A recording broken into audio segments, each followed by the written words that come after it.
Hi everyone, welcome to my channel Infinity Tech. So in this video, I'm going to show you how to add the free VPN in your Google Chrome. So simply you just need to go to the Google and open your Chrome account. Simply you need to go to the extension.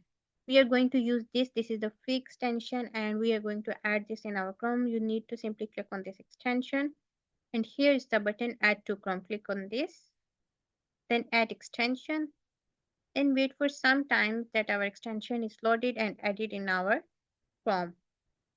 Here we go. Next, click on this button and here you can check our extension is added. Now we test our extension. We just need to pin our extension from here. And now check this. Here you can go. Our extension is added and here they give us the quick tour. So just click on this. You can from here you can click the cities and the countries you want to select. These are the free locations you can select from here, and just simply by clicking on this your VPN is on. So by simply using these simple steps you can easily add the free VPN in your Chrome. So to get more extension videos like this, just click my channel and subscribe my channel. Bye, take care.